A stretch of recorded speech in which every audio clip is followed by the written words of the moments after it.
start turning the yarns in tow. Through Alberta's fields where the wild winds blow. Connie threads tales with Helen spin. Kim's got the tea, let the chatter begin. The Abiaks, they weave the sound of yarn and fibre all around. Knit one pearl, one story's flow. Tales of stitches everywhere we go. Well, welcome back to Yabby Yaks. You know what? We were having such a good conversation last time with Jeannie and learning all the things that we knew that no one ever believed us for anyway. So now we have scientific proof that we are exceptional people. Definitely. Anyway, meanwhile, back at the ranch. Just a quick update on projects and how we're doing this evening. I did pick up my second sock, so I'm not suffering from second sock syndrome. First one is complete. So, is that the lemonade sock? That's the lemonade sock. I did a different color for the cuff and the toe. Oh, that's so cute. I had a marble that sort of had the same pink in it, so I thought, ooh, yeah, it's the lemonade that I was working on the toes a few sessions ago. Remember we were going on? Yeah. So I decided I better get the second one done, so that's what I'm working on tonight. Connie, are you still working on your capelets? Yes, I am indeed. I'm still working away on our capelets so that I have a little more time for making new friends feel welcome during our retreat, yet still keep up with the project. Plus, I'm a slow knitter, so. Kim? I am still working on my capelet and discovering that my tension is a lot tighter than I thought I was.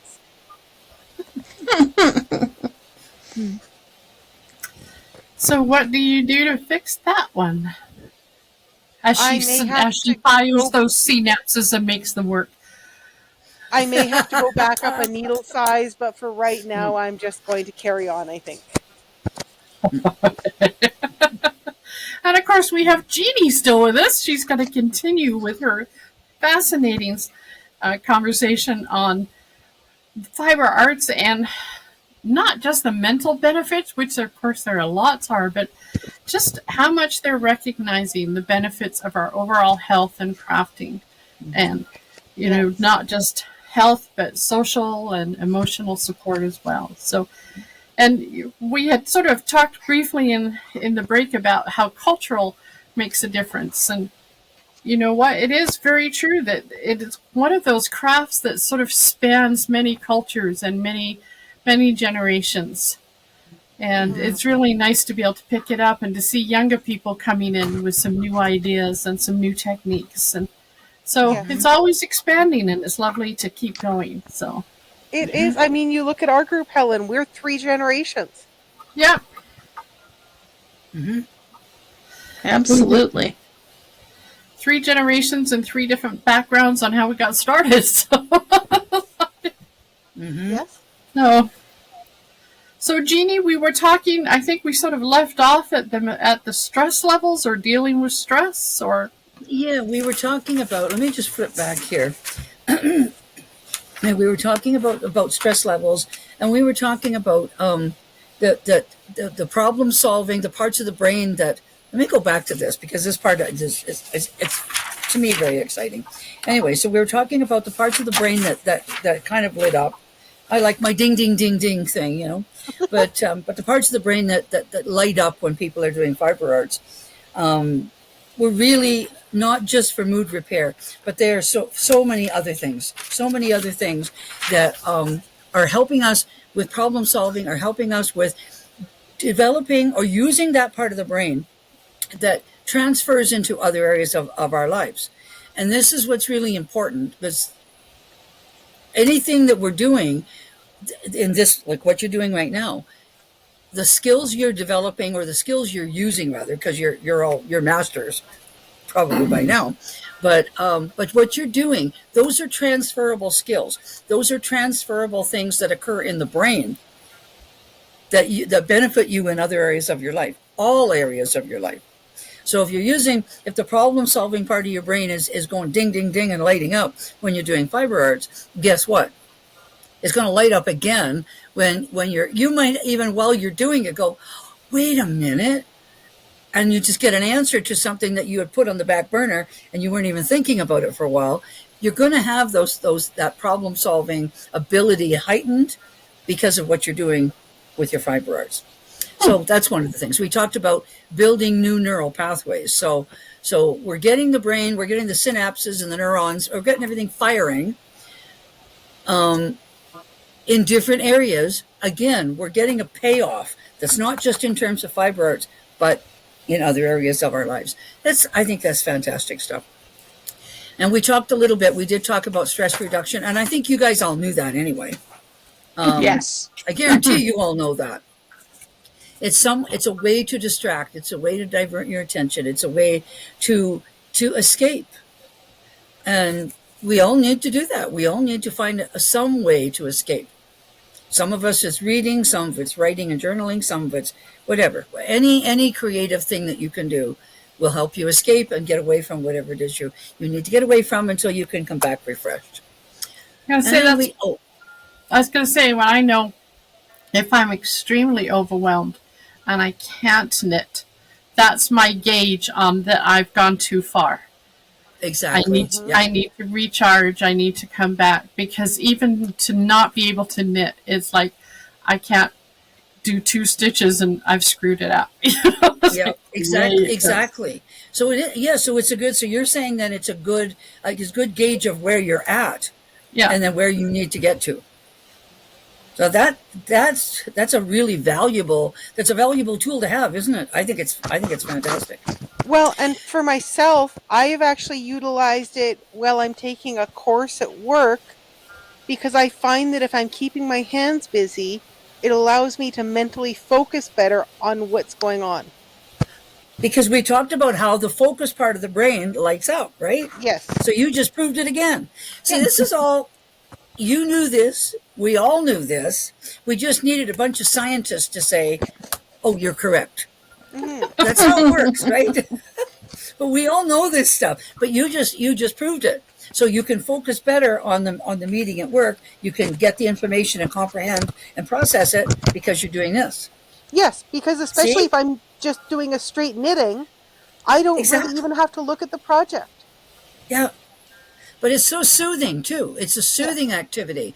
And I wonder, I wish somebody would do another study on that, just strictly on that, on self-soothing and just how important that would be, and what would the results be if they actually did brain scans, just to say how much value is the self-soothing that comes from this activity.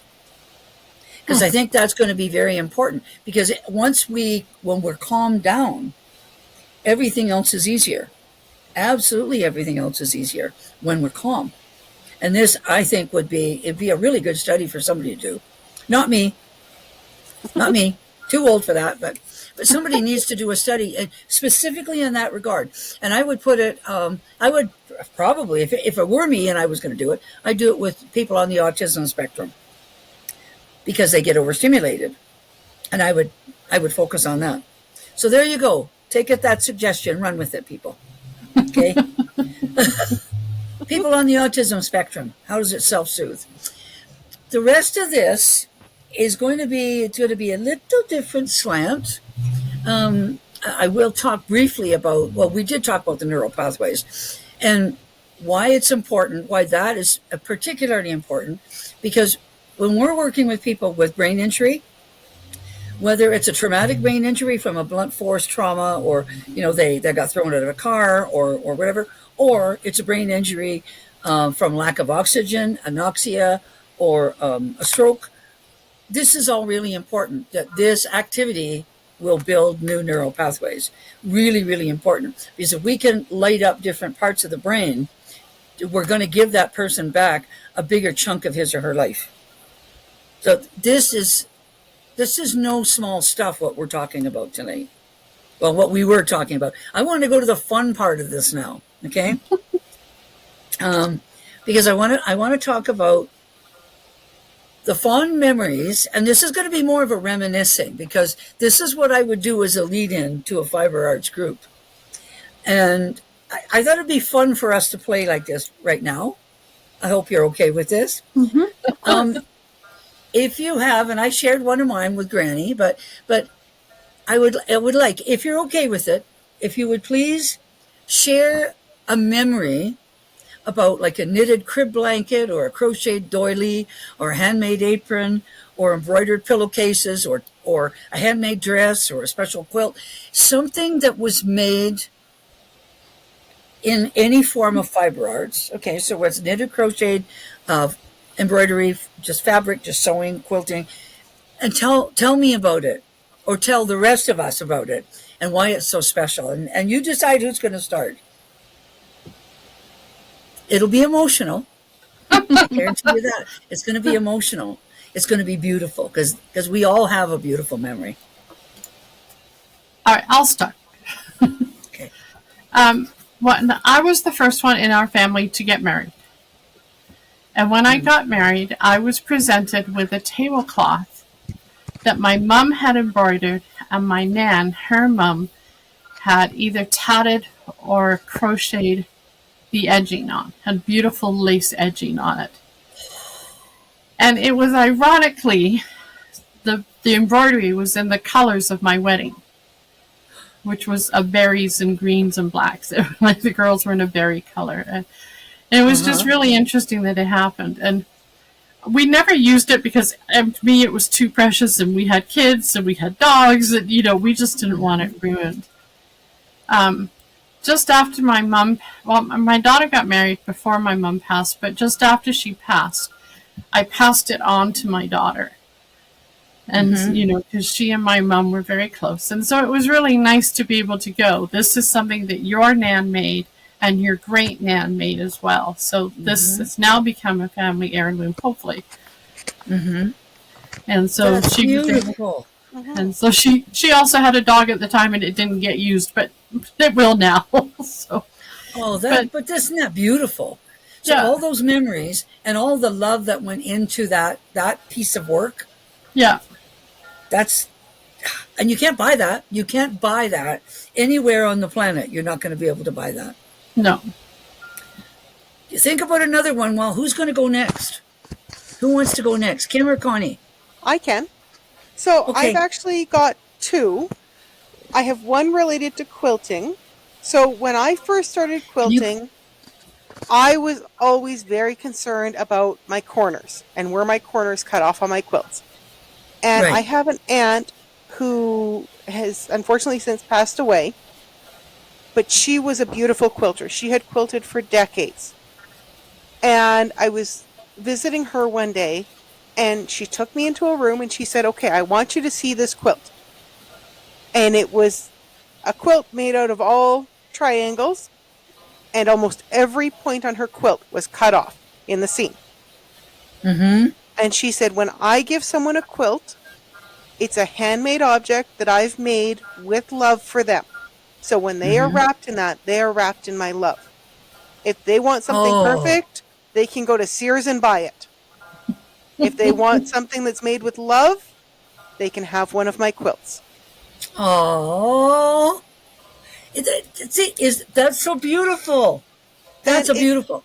It took so much pressure off of me for that worry about making the items that looked perfect. Yes. Because handmade is never going to necessarily be perfect. But every stitch you put into an item, be it knitting or quilting or cross stitch, there's a piece of you in every stitch. Exactly. And that's perfect. That's perfect. It's not the technique. It's that. It's every stitch that's love. That's perfect. Yep. And at my parents' house, I still have bags of handmade crocheted animals that my grandma used to make. And my grandmother was born in 1915. Mm-hmm. But every time we would go see them, she would send me home with a new stuffed animal that she had made. Aww. Aww. So that's pure love, isn't it? Yes. It's pure love. Yeah. Oh, my goodness. And you wouldn't part with any of those, would you? Oh, no. Hmm. And I always displayed them. They're treasures. They are. They're treasures. Yeah. Do you have any other stories? Oh, you'll think of another one while we're talking to Connie. Connie, you're up. I've been lucky enough to have the fiber arts come down through both sides of my family. Both my grandmothers did various fiber arts things. I can remember my grandmother on my father's side knitting, crocheting, sewing from the time I was small, as well as my maternal grandmother. I have they are both gone now. I have a beautiful crocheted blanket that my maternal grandmother made. It's just such a happy color. It's just a little bit of a lap throw. But it's just so nice to have her presence in my home through that piece. I have a piece of embroidery she did as well that hangs on the living room wall. I have a Loch Ness monster that my grandmother on the other side made for me. That's cute. She must be Scottish. Maybe back far enough, maybe back, but she was a little more unique in the fact that she did not read or write very well. And she did not ever use a pattern that I've ever seen. She would just examine something, figure out how it was made, and then make it. There's the problem-solving part of the ding, ding, ding, ding, right? Well, that was a great problem-solving part, but that's how she taught me. And it took me forever to learn to read a pattern. That's what I was going to ask. Now we're going to go back this way. We're going to go back to these swatches. My next question was going to be, could you share with us when your very, very first experience with fiber arts? You got to go way back. Your very first experience. I would have to guess I'd be around 5 or 6. Yeah.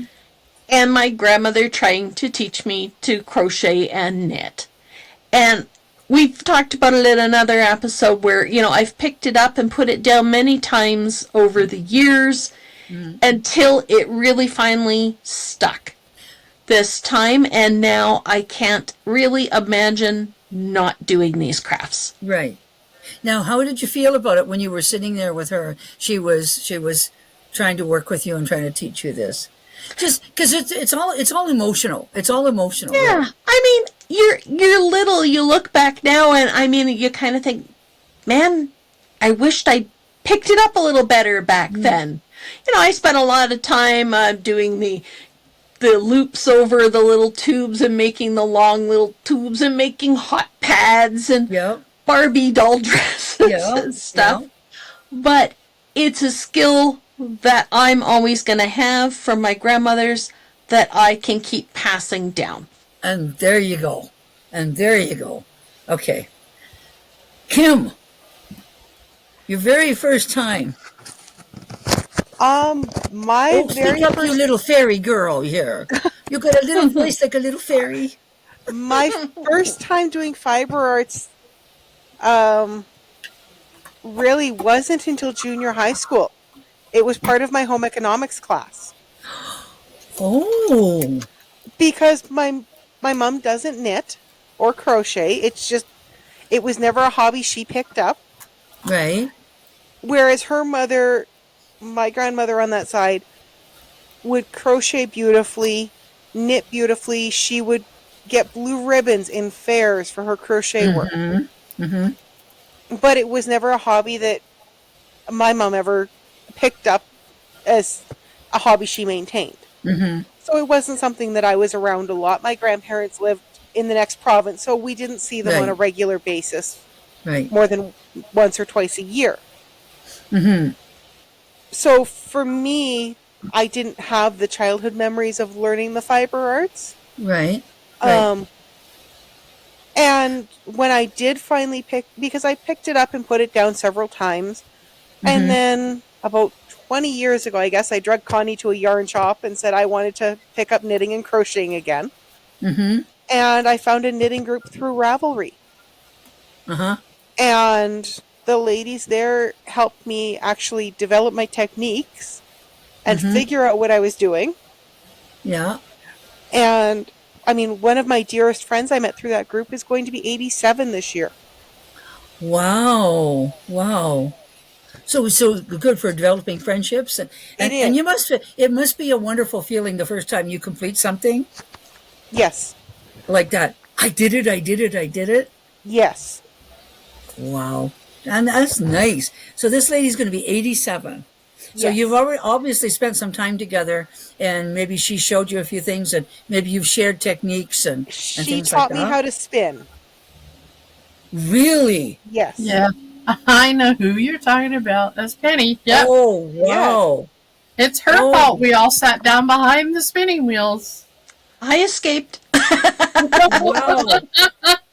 Oh, Yeah, that's amazing. thanks. I know a lady in BC, and she takes it right from the raw wool. It's got dirt and twigs in it, and she Yeah. goes from that to cleaning it, to carding it, Yep. to Sure. spinning.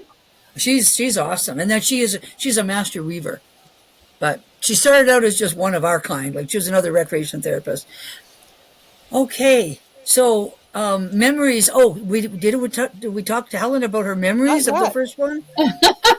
The first time you did it, the first time you did fiber arts of any kind, and the first time you completed something. I mean, I grew up with it with my mom and my nan. I don't. So you then were when- little then. I was little. When we came to Canada, of course, it was just my mom, and she always was knitting or something. We were always encouraged to try it. My dad was in the manufacturing world, so we sewed a lot. We did a lot of sewing. Mm-hmm. So it's always something I've done. I know my daughter has tried it. She wasn't too keen on it, but my sisters as well. That we've all done it. It's just we sort of talked a bit before about it was sort of a generational thing to grow up with. That Right. in our day, that was the generation you grew up with doing and what you did. So Yeah. Well, and kind of to that point, Helen, like for me, when my grandma passed away, is when I really got back into the fiber arts. Because none of the other grandchildren had ever really picked it up to my knowledge. And I didn't want the craft to go with her. yeah, There you go. See, that's the emotional hook again, you see? So, a hook, isn't that funny? Because we use crochet hooks, but yeah, that's the emotional hook. Because everything about fiber arts, of any, whether it's quilting or sewing or embroidery, it has an emotional component to it, even though we don't actually go into it thinking that.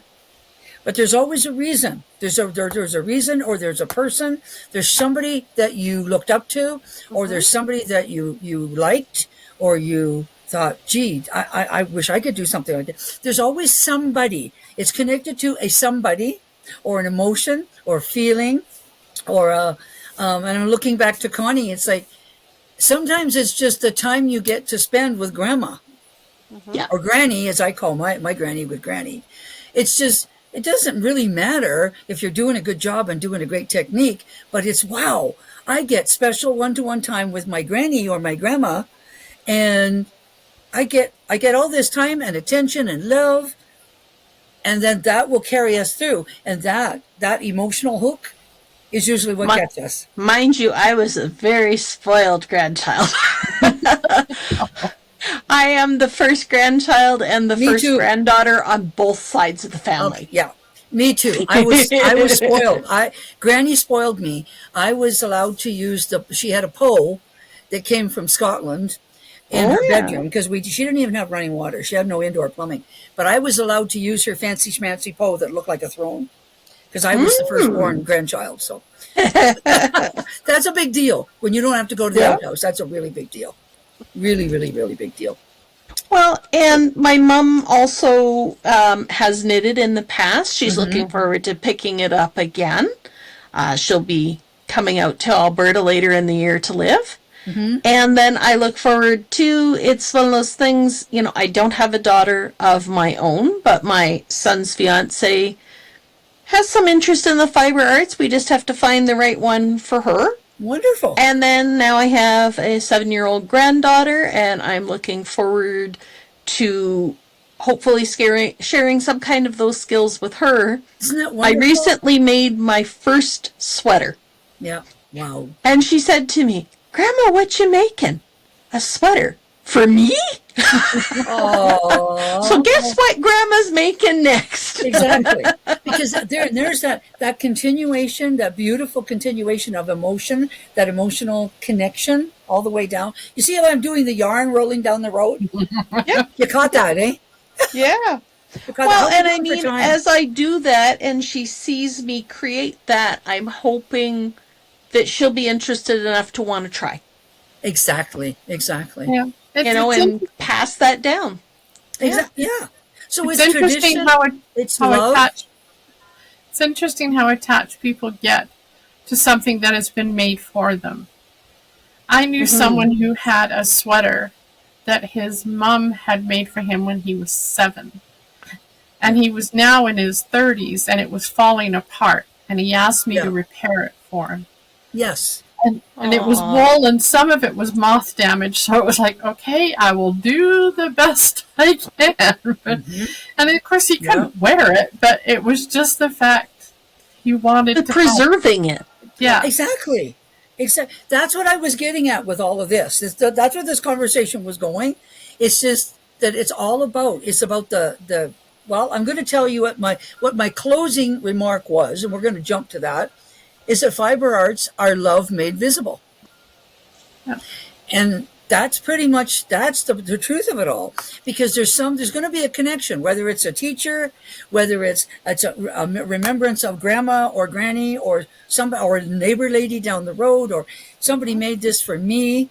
And it doesn't matter what it is. I cried. You would not believe how much I cried when a lady had made me, I was very, very sick. I'd been off for surgery. And one of my patients made me these slippers out of Fentex. And they were so cute.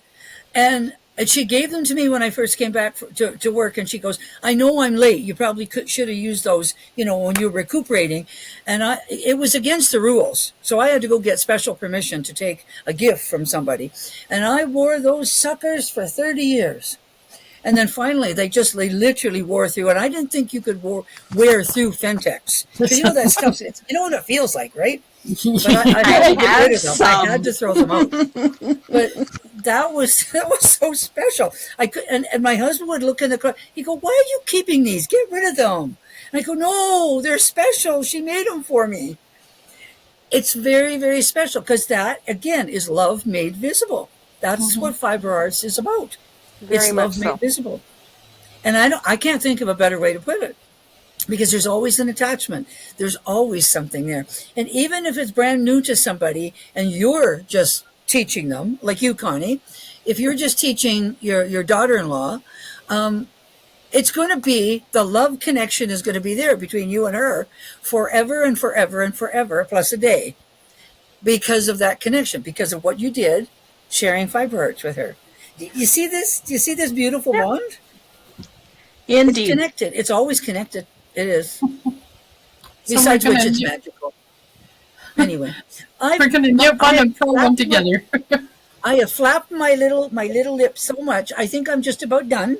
My other final remark was that if I could have one of Granny's embroidered table runners, I would. Oh my God, that and the po chair. If I could have her po chair from Scotland, I'd set that in my living room. I'd just put a cushion on it. But I would cherish one of her runners or a pair of pillowcases. I didn't get to do that, but I've got the memories. I've got the memories of sitting there, 6 years old, looking up at her. She was everything in my world. And looking up at her and listening very intently to try and make that as pretty on the back as it was on the front. And that's all I've got to say on the topic. I don't know how we did for time. Am I short? Anyway. No, we're absolutely dead on time. Don't worry about that. Oh, wonderful. Yes. Thank you so much for letting me rattle on. I thoroughly enjoyed it. Well, thank you for talking to us about this. Yeah. Yeah, it's been Thank you wonderful. for sharing. Thank you so much for sharing your stories. I love hearing people's stories. So Thank you. It just well, again, Jeannie, thank you for putting up with us at our trials as we start along.